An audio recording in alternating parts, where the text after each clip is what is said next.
We few, we happy few, we band of brothers. Well, hello and welcome back to the We Happy Few 506 podcast, The Nearly Men. We've been on a bit of a hiatus for a couple of weeks, but we are back with an absolute cracker. We've got a great guest this evening. I'm looking a little rosy. I've just taken my daughter camping for 2 days, which was worse than boot camp. I'm just going to tell you right now, as far as sleep deprivation and noise is concerned. Dougie, how you doing? I'm very well, thank you, Matthew. And you are indeed looking very rosy. You look like you caught the sun, a bit of sunstroke. Exactly, yeah. And I woke up with my baking in a very cheap tent. So I've taken a lot of liquids on board and I'm ready for this because we've got a fantastic guest this evening. So I'm going to go ahead and introduce Susanna White, and then I'm just going to say a little bit about your CV credits, which, well, pretty much if it won 5 Golden Globes and 2 Oscars, Susanna's directed it. They include Andor, which we'll definitely talk a little bit about, Billions with our own Damian Lewis, Boardwalk Empire, which was freaking fantastic, It was. and the show that we're going to drill down into a bit this evening, which is Generation Kill. Welcome to the podcast, Susanna. How are you doing? Thanks so much for having me, and thank you for such a lovely introduction. Oh, my pleasure. So what I'll do is, Susanna, and I have ripped it wholesale, by the way, from IMDb. I'm just, for anybody who hasn't seen Generation Kill, which you should see, I'm going to read the little blurb about it. Okay, so it's the point of view of a Rolling Stone reporter embedded with the first recon Marines. He chronicles his experiences during the first wave of the American-led assault in 2003. Of course, that's Iraq. So it's basically Band of Brothers for the 21st century. Yeah. That's kind of what it is. It follows the journey of a recon Marine unit. All the actors are playing real people, including one that's actually playing himself in Rudy Reyes. Who we will talk about later. Yes, Who we will talk about. We'll get on to the difficulty of making a show like Generation Kill in the current political climate, or as was 20 years ago, as opposed to Band of Brothers, which is many decades later and far more black and white as far as the conflicts are concerned.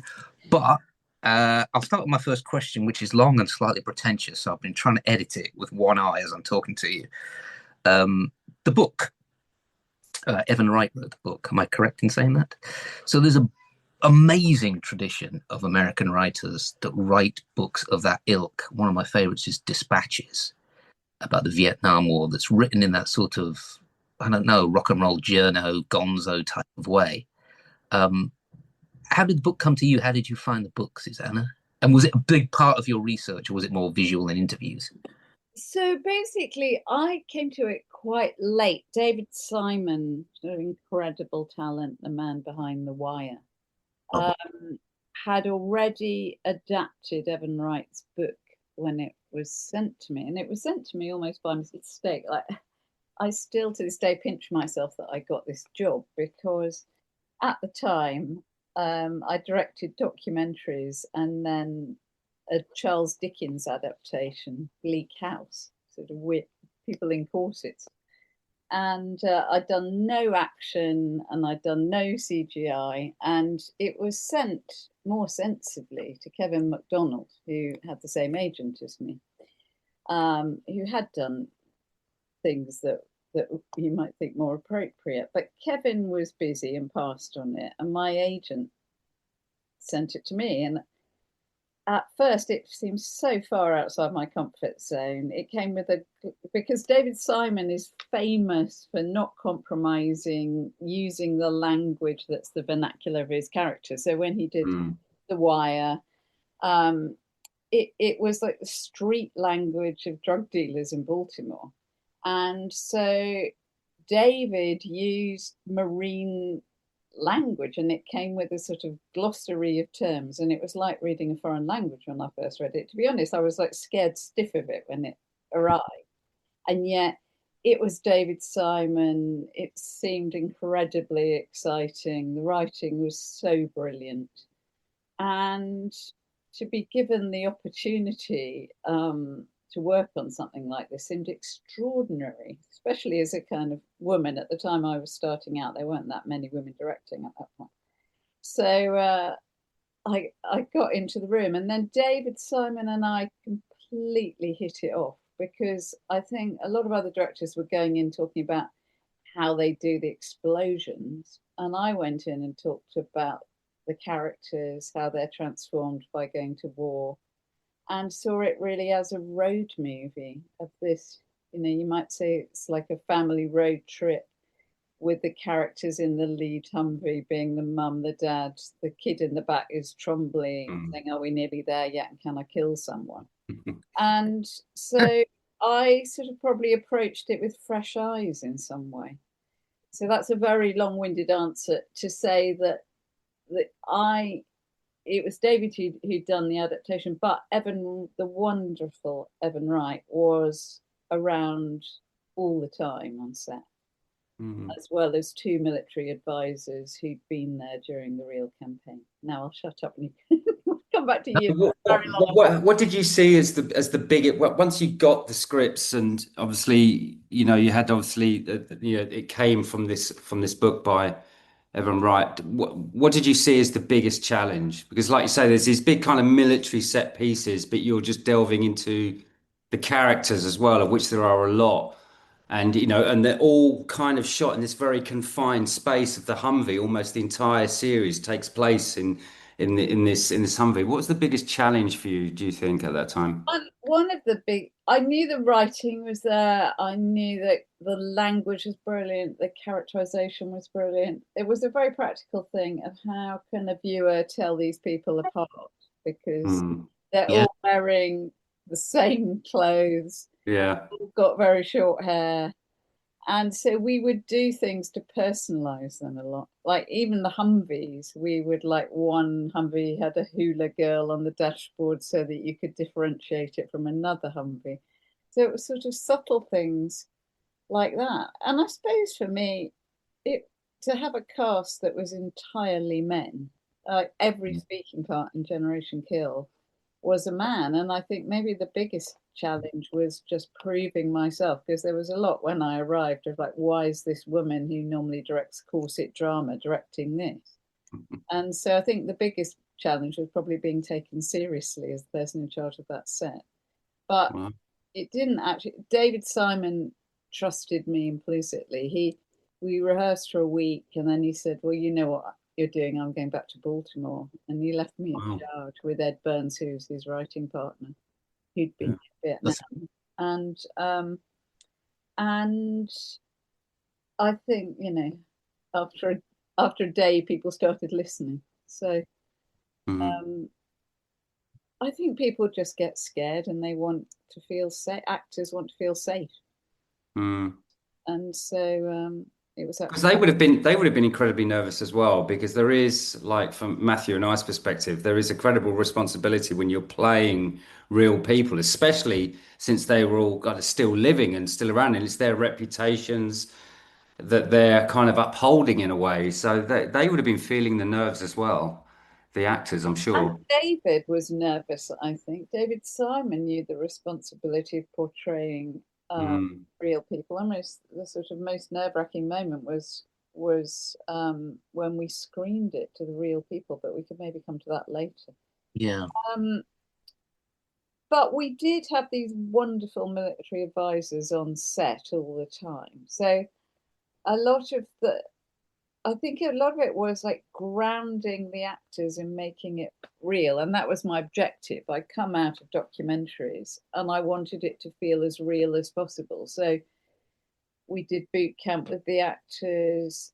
A lot of it was very, very practical. But before we do a scene, those scenes were the lived experience of people who were there. So before we shot a scene, we talk a lot about how we played it. And in fact, one of the weirdest moments was Rudy Reyes, who was playing himself, and we rehearsed a sniper scene, and he started running around shouting. And I said, "Rudy, surely if you're the sniper and the Iraqi is only a few hundred meters away, surely he would hear you if you're making that much noise. And he said, oh, well, it wasn't like that.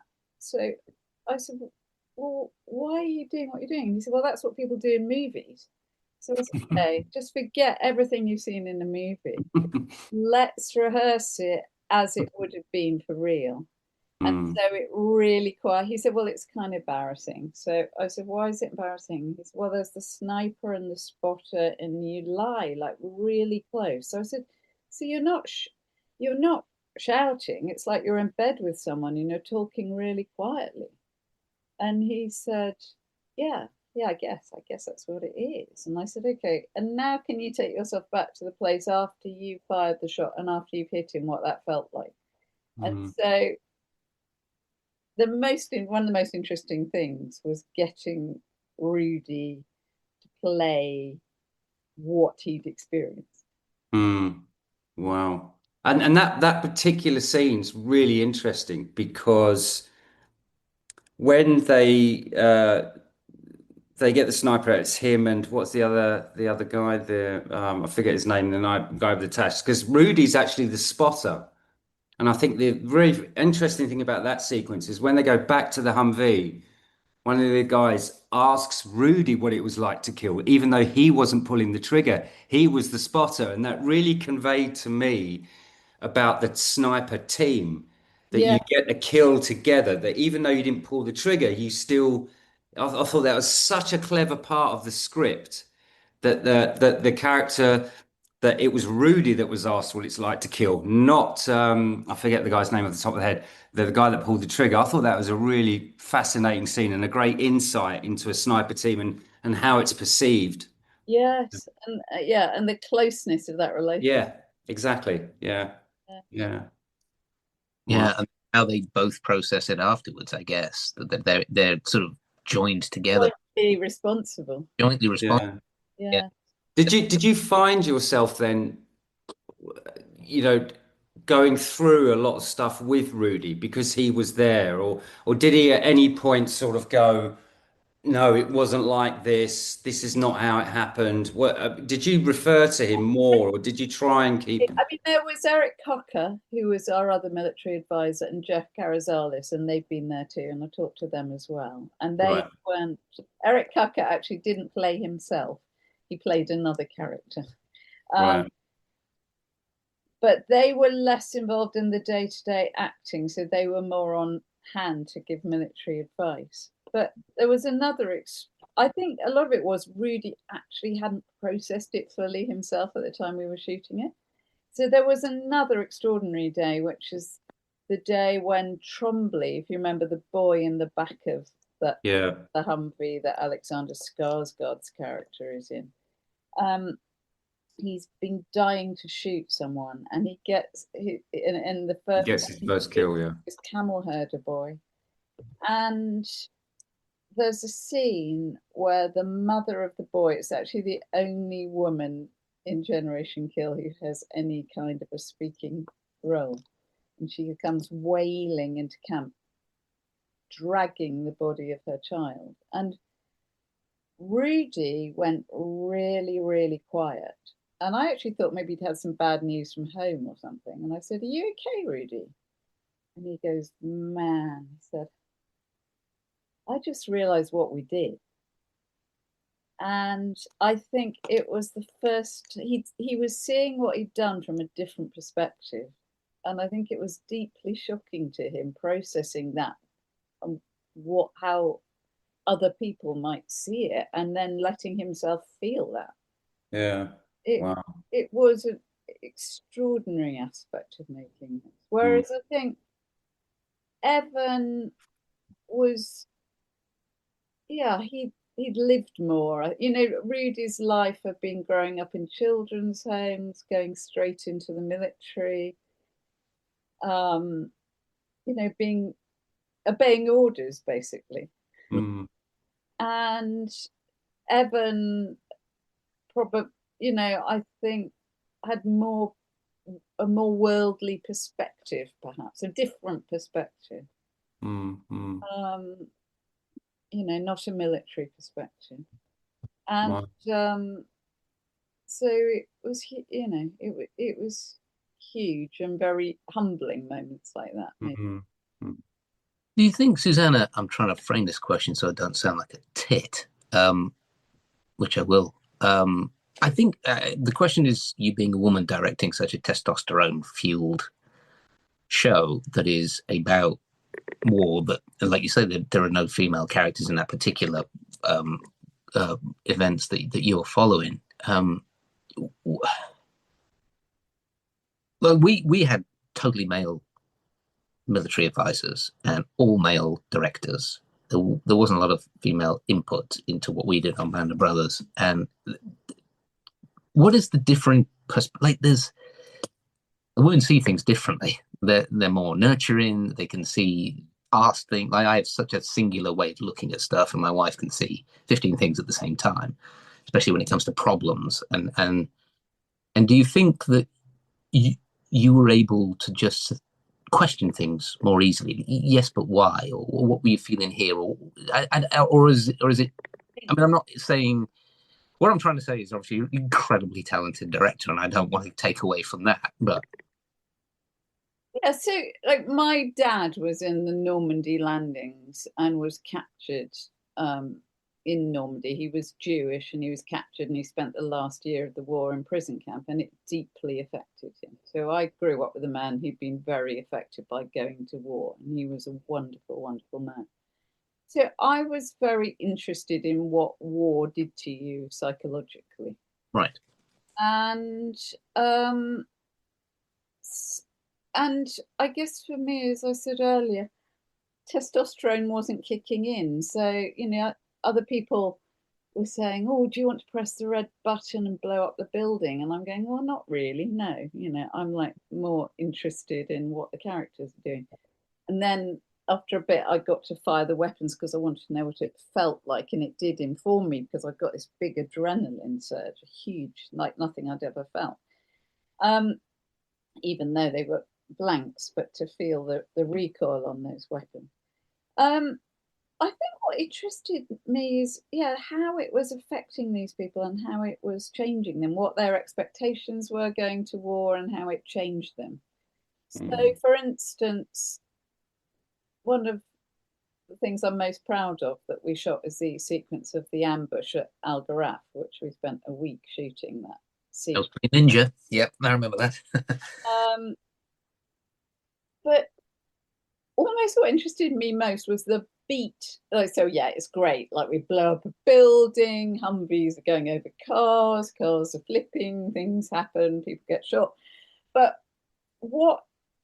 first of all, there were two things interesting. One was Jeff Carrizales said, "Oh, do you remember? It was I think it was it was somebody's birthday the day we went into El Gharaf. I can't remember whose birthday it was." And he said, "Do you remember? We had a joke about that. Hey, it's your birthday. You're going to get shot in the face." Oh, yeah, that's in the it's in the script, and that wasn't a David Simon line. That was just one which we pulled just before we shot the sequence. So put that in, and I sort of like the dark humour of that. But also, I just thought, what does it feel like when you've survived that?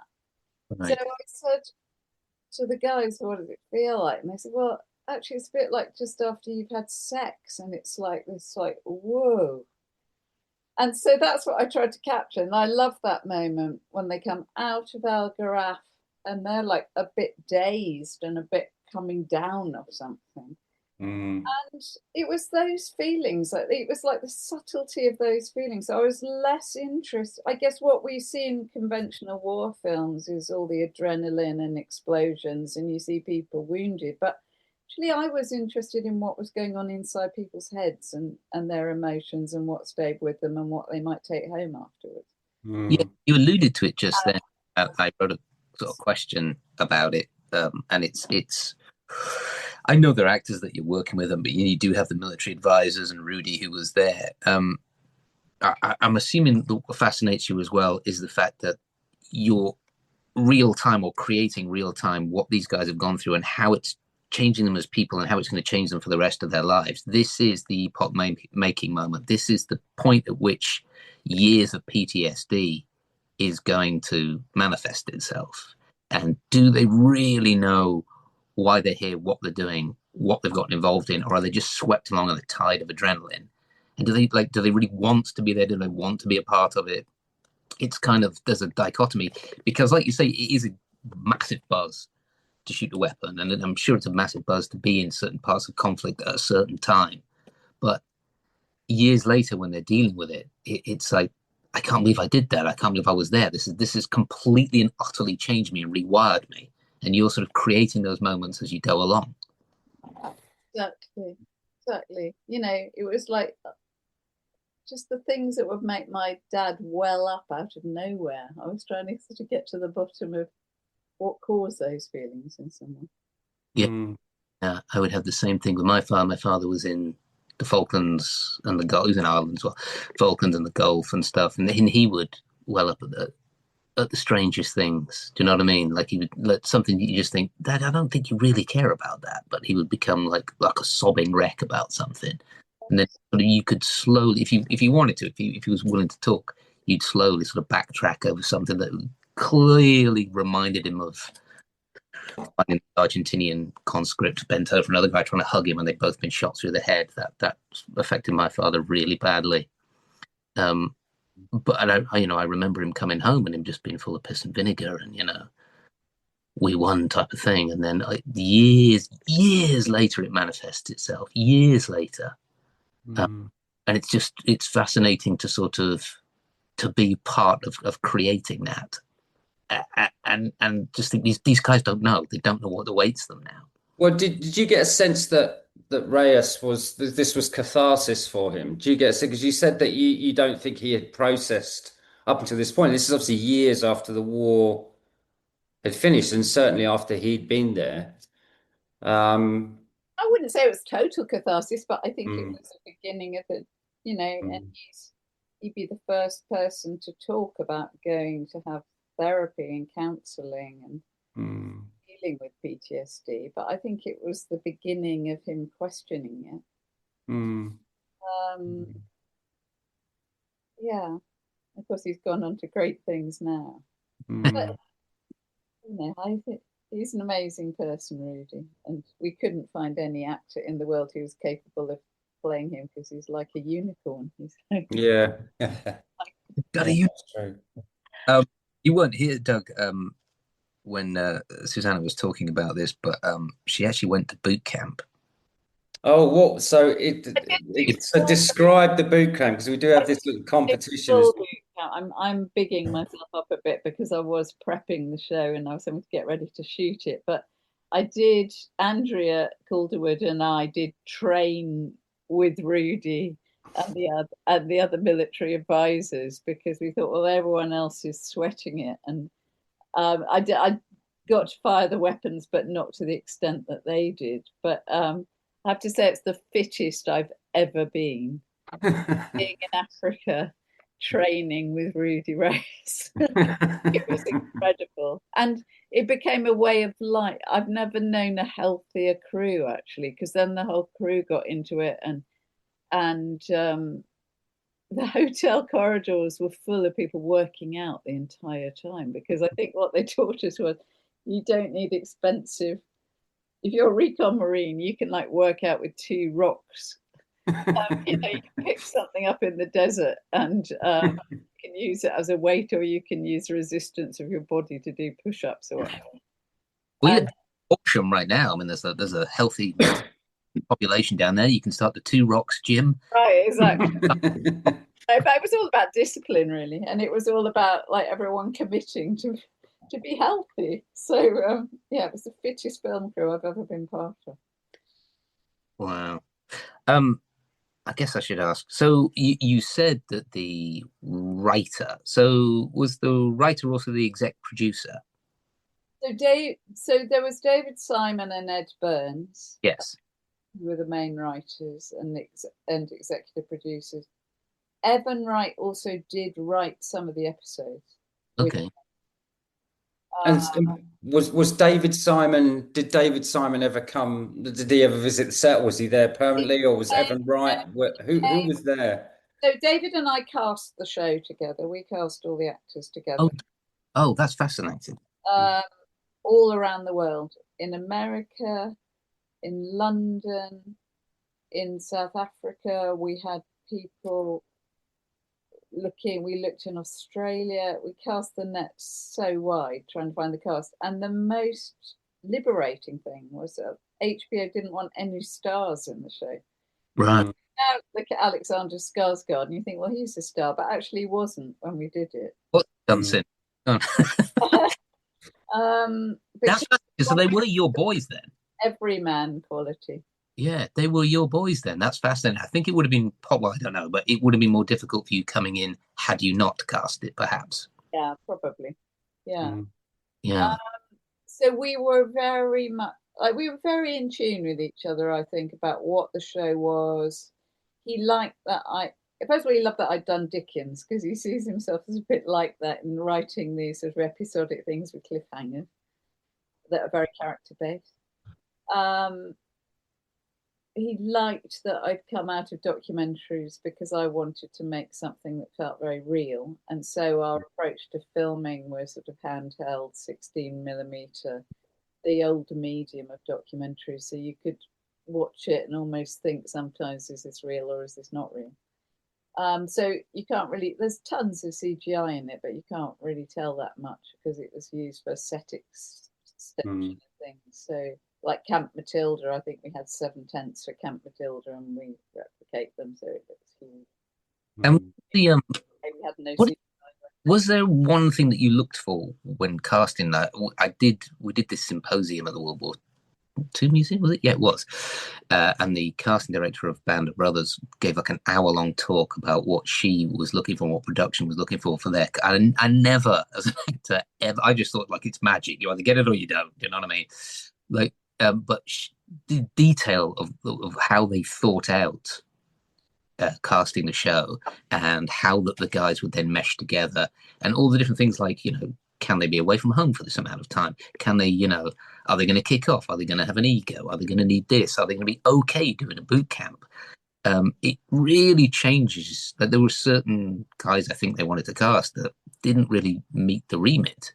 And what was the remit for the Generation Kill guys? Well, I suppose we were basing them on real people. So a lot of it was, did they look like the people? Did they have the inner quality? So Alexander Skarsgård character, for example, the Iceman, he needed to be someone who could be solitary and calm in a crisis. But he was a Swede, and there was a certain amount of can a Swede play this American. So we were looking for people who had the, I guess, the inner spirit of those characters they were playing. And did you rely on boot camp then to kind of bring them together as a group so that they would, kind of break down the egos, to get on with each other, to have that kind of intuitive response to each other? Because that's really important when you're playing a soldier, because you've essentially you've joined with the group that you're in, years ago. Yes. And we also made them train together, so that Humvee groups would train together, hang out together. The officers trained very separately, and so the officers just used to spend all their time together. And Alexander Skarsgård actually went off and had a very solitary time. He only came out on his birthday and then retreated again to sort of, he was very, very method about being solitary. But even now, almost everyone in the cast is in touch with each other. I was going to ask that, yeah. Like it's quite extraordinary how long those friendships have lasted, for me as well, with a lot of them. Yeah. Well, I was going to ask that because that's one of the big things about Band of Brothers. We're still all in touch. We have a WhatsApp group. This is 25 years ago now, and we're still all in touch. All the guys, the core guys that went to boot camp together. I mean, we've lived in each other's pockets, lived in each other's houses, been best mans at each other's weddings, helped them out, gone through tough times, and it's been a crazy journey. But I was going to ask if you feel that the Generation Kill guys are having that kind of relationship as well. and supporting each other. And when Evan Wright sadly passed away last year, everyone was like immediately in touch with each other and checking in and making sure everyone was okay. And there Yeah. was real a lot of it is about supporting each other actually through thick and thin. Yeah, it's wonderful. I mean, I've muted the notifications on my Band of Brothers WhatsApp because it just goes on and on and on. It does go. That's brilliant though. Exactly. If I let it buzz, my phone will be buzzing. Yeah, I know. My phone would go off every 5 seconds. So I have to. Yeah, I do the same. Yeah. So the thing that I was going to ask about the executive producer that was leading on to something there was, and you alluded to it before, which was the vernacular that the Marines used and the way that they treat one another and the jokes that they, which is completely politically incorrect jokes and all the rest. It's just how Marines speak, also how police officers speak as well in America. Was there anything that you were told to leave out, or was it like, no, it's just unapologetic, this is how these guys are, bearing in mind it's different times? Do you know what I mean? By the time this comes out, we're starting to get politically correct. Are you worried about how it's going to be seen, I guess is the question. I have to say David Simon is like the most fearless person in the world, and he's very strong in defending what he wants to say. So he was ready to go into battle for the piece of work he believed he was making. Right. No, I think the biggest pressure was just honouring the real people we were portraying. Yeah, I mean, politically, in terms of American policy, I think David was unafraid to criticise that and criticise some of the decision making. But I can't think of an example when, not more than any other thing I've worked on, where you always have a thing where there's legal things you can't do. But I don't remember a big moment of pressure about it at all, actually.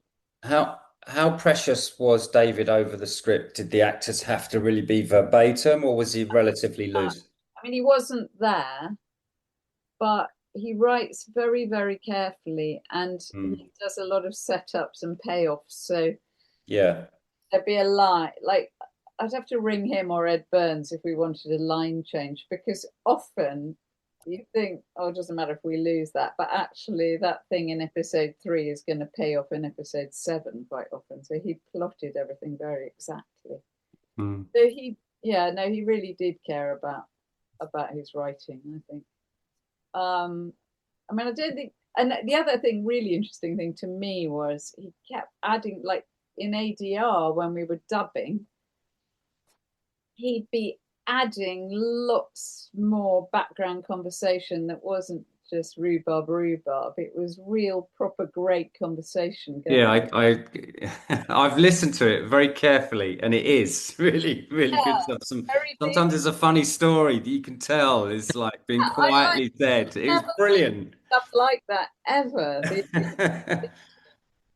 So even was the part James Ransone, was that part written for him? Because obviously he's worked with him before, because he was in season 2 of The Wire.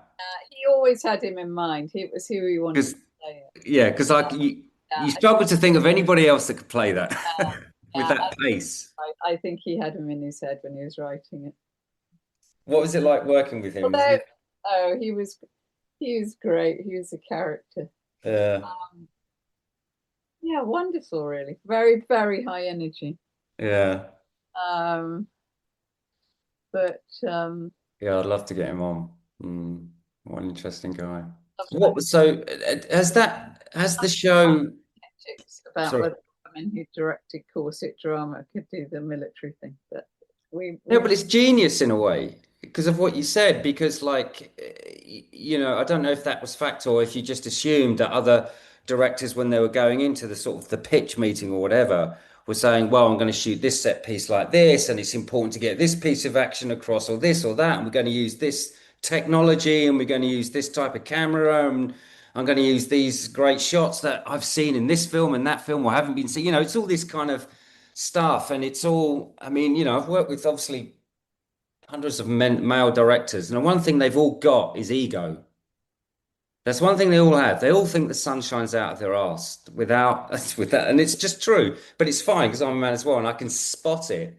But maybe it's the lack of that just women just have a lack of that you could sort of cut through the superficial because it's war, you Yeah. know, and it's death. It's Also, I life think and death, and for all the visuals and the glamour and what puts people on seats, which makes people buy the tickets, it's war.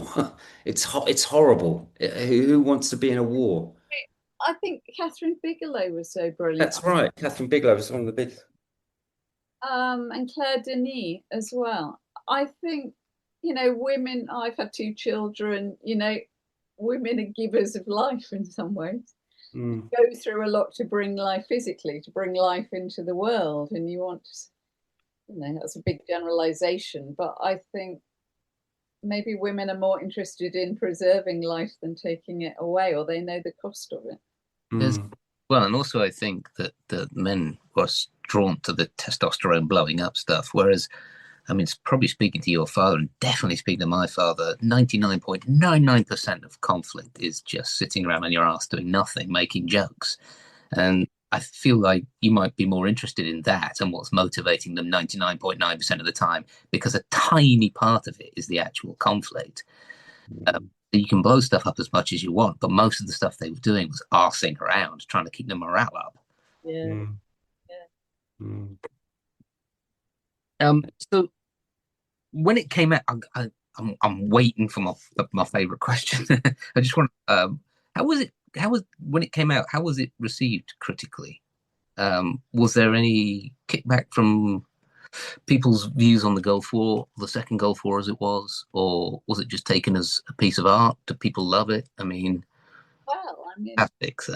I think, you know, the reviews by and large were pretty good. I think people saw it as something quite fresh, a really great piece of work from David Simon, very, you know, they liked characterization. I think I was just re-looking at it, and I think there are a couple of negative reviews, but about its attitude to the war. But by and large, people were reviewing it as an HBO show in the spirit of Fire. That's what. But do you think because it's based on real events that it's almost above criticism on from a political standpoint? Because it's just people's experiences then. It's not your opinion. It's not a producer's opinion on how the perspective of the. And Evan's book was like our Bible, actually. Every time I wanted to check something, I would just go back to the book. And it was so closely based on the detail of what was in that book. It was things that really happened. So I think you're absolutely right, actually. Yeah. Because one of the surprising things, because having read the book as well, is the amount of lines that he quotes that he actually quotes from his notebook actually are in the script verbatim. It's quite surprising. It's really surprising. There's some great lines in there that were lifted directly out of his book. So yeah, it's very like there's no score till the very, very end. But the songs people are singing are songs they actually sang. I don't know if you know the answer to this. It's a question that I was asking about the guys that made up the bulk of the First Marine Recon. Were they career soldiers, or had they signed up after 9/11? Were they fairly fresh? I don't know the answer to that, I'm afraid. I'm just wondering with the sort of like there was a huge sort of like enlistment after 9/11. I worked with a guy called Andy Bigelow, Bigelow's what I call him for a joke, who signed up with a whole bunch of guys, the Marines afterwards. And I feel like guys who've done that might have a slightly different attitude to someone who's a career soldier. It feels like with some of the characters that there is a split, that there is the guy trying to get his first kill, that there is a guy who's probably going to get himself shot if he doesn't crane his neck in a little bit, and guys who've been there and done that. Yeah. I mean, watching it, you see that Iceman, Skarsgård's guy was a career soldier. You definitely get that feeling from watching him, don't you? Yeah. And they actually reference it in the series about the commercial, the one with the dragon and the Slayer, that it recruited them in their recruitment drive at the time, and the visuals they use in their commercials, like 4 or 5 minute long commercials, to be a Marine was, I mean, they were really pushing it. And I think they got a lot. I think I think a lot of people enlisted off of those commercials. Yeah. So, all right, Doug, shut up because I really want to answer this question. Okay. The final scene of the last episode is, and I said this before when we were having a little chat, possibly top two, possibly top one greatest endings of all time of a TV show. It is really brilliant, moving, shocking, I think, as well. And I've just learned, not only did you direct that, but you improvised that. Could you talk about that a little bit?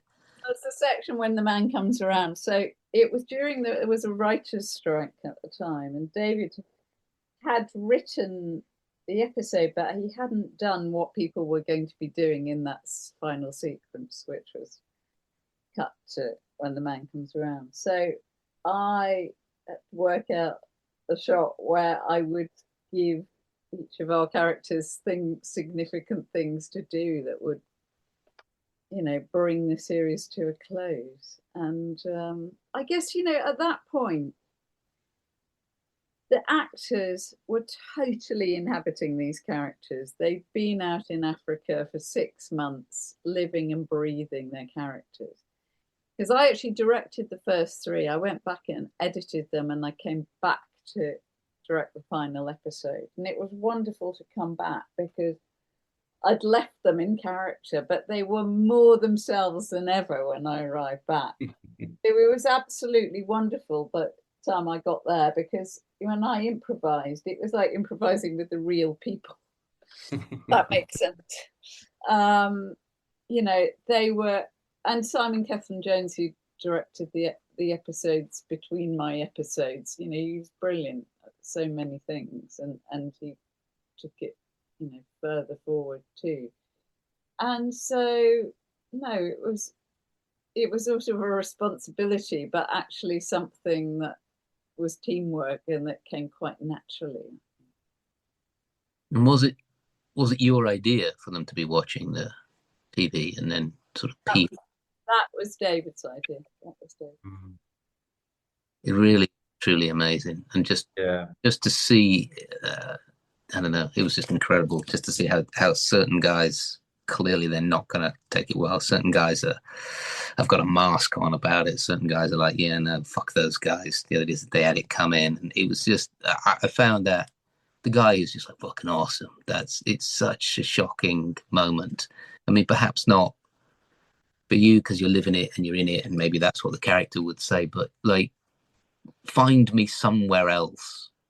Find me another show where there's a moment like that, where some David Simon genius. Yeah. So I think it's just me saying to the actors, "What are you thinking? What do you feel?" It's just like asking those questions of them. Is that what you did? Just ask them and ask them to convey what they're feeling, or just sit there and think and feel? Feel it. Wow. Incredible. Oh, that's super cool. Yeah, well, I'll just... Everyone had been on such a journey, and, in the making of it, I think. Yeah. Lived all those events for months away from home. Obviously it wasn't real war, but they'd been away from family and home for 6 months in Africa as a team. And it was very emotional, actually, to bring it to a close. Yeah, I'll bet. Yeah. Was it your favorite project to work on? Because the CV is rather good, or Yes, it was undoubtedly the best piece of work I've ever done, I think.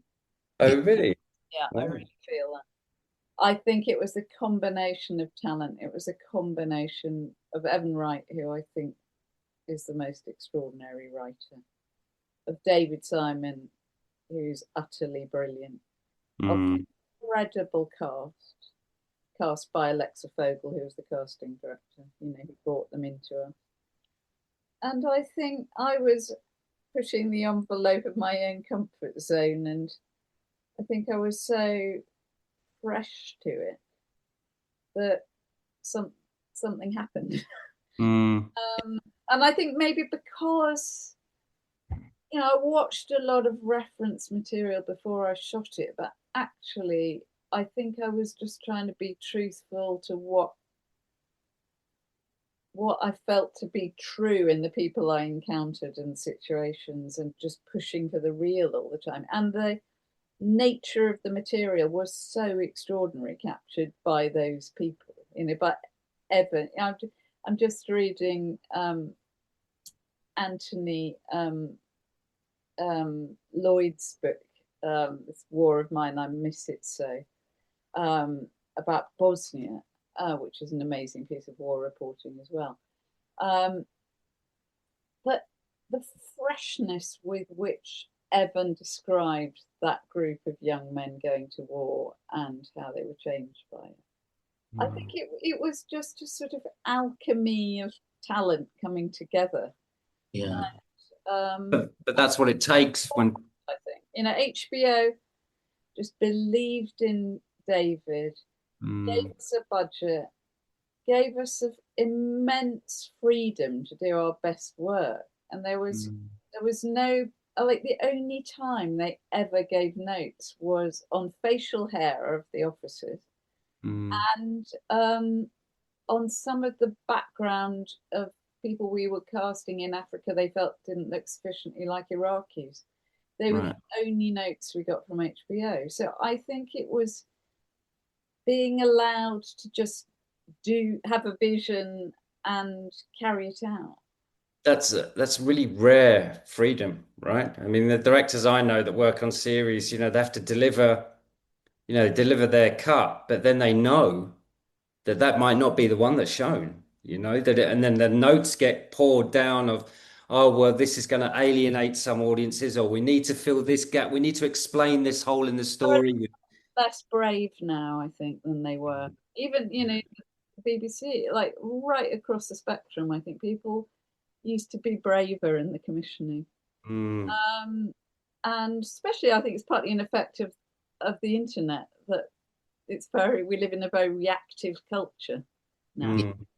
Whereas then everything was a lot slower, and I think it was about, you don't need to have famous people in it, you just need to do it well, and that's why we ended up with 13 Emmy nominations, I think, because it was excellence, because we were allowed, people allowed to have a vision. And I remember David saying, well, I don't know if this is any good, but it's very close to what we set out to make, and that's all you can hope for, really.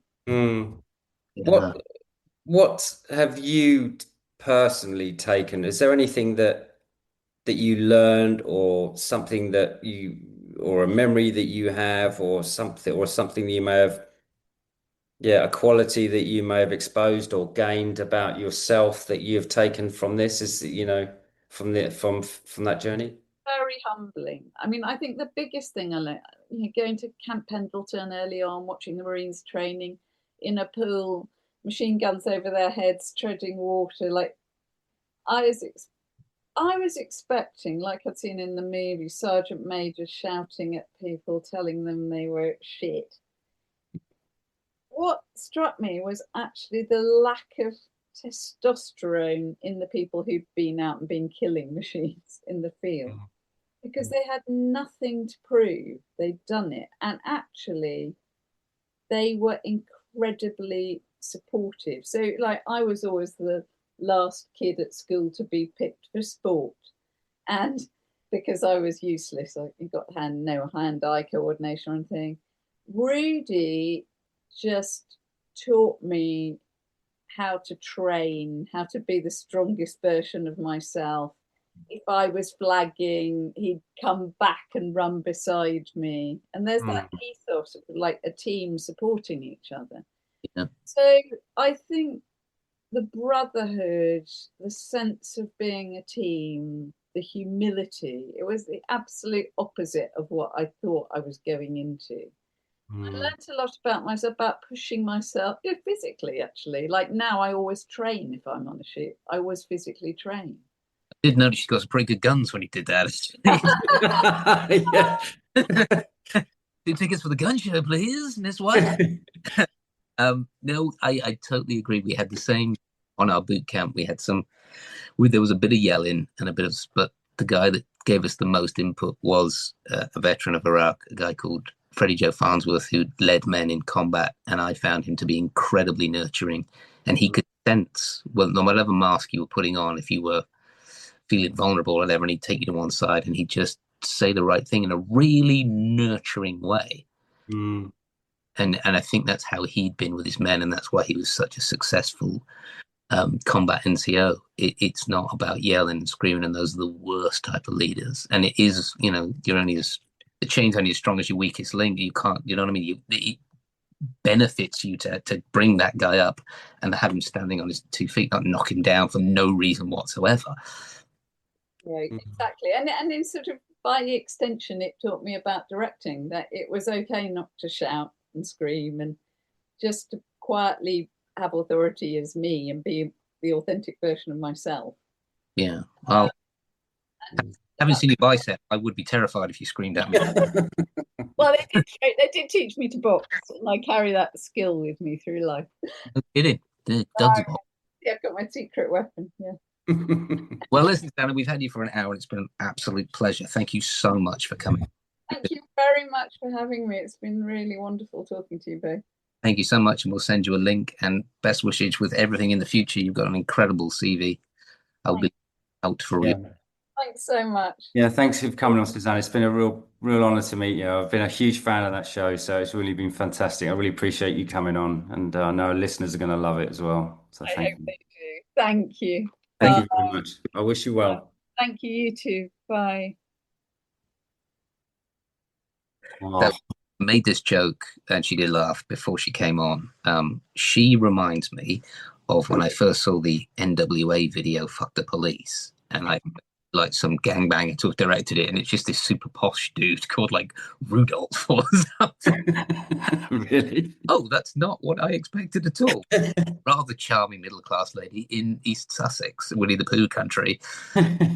Clearly unbelievably talented. And Oh God, no, I've been looking forward to that. That's what a wonderful human being. And I mean, it really shows, like you say, when you get fantastic writers, fantastic director, fantastic crew. and HBO just staying out of the Yeah, and staying out of it.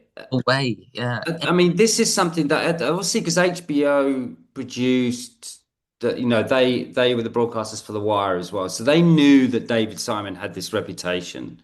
And if you can get through season 1 of The Wire, and you'll understand that, wow, at that time, even now, but at that time, what they were doing was so far ahead. Having a black lesbian cop, in love scenes and stuff. You just didn't see that on US TV at the time. So they trusted him, and it's also a massive big up to them as well for allowing David Simon to do that. And so with Generation Kill, which is obviously a lot more formalized story, it's a kind of it's real, it's really happened. What kind of happens. You can read Evan's book, which I'll highly recommend, which is written kind of in a journalistic article style. It's not written like a novel or anything like that. It's very, very light. It's very good to read. Yeah. I mean, well, you hear the band guys, directors, writers saying the same thing, that HBO kept out of their way. Generation Kill guys saying they kept out of the way. I'm assuming they kept out of the way in The Wire. And Yeah. latterly with things like, I mean, and I'm not speaking out of turn here, I don't think, because I've spoken to people about this, the Pacific, Masters of the Air, there was more intrusion, and it affects production. Just hire the best people and get out of their way, and it takes balls to do that, and not employ trying to justify why they're being employed. So they're making these notes and they don't know what the bloody hell they're talking about.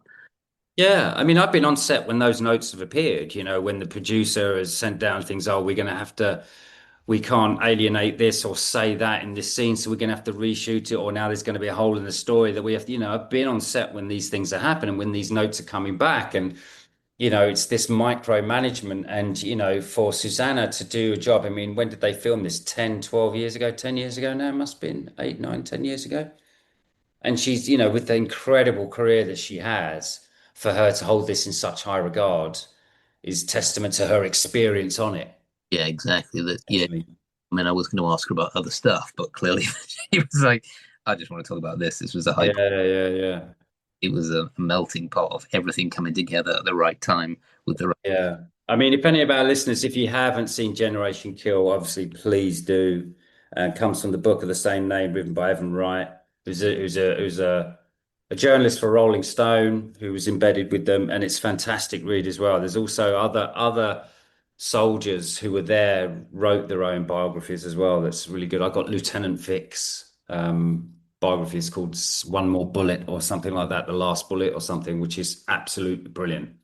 Yeah. And so yeah. Right.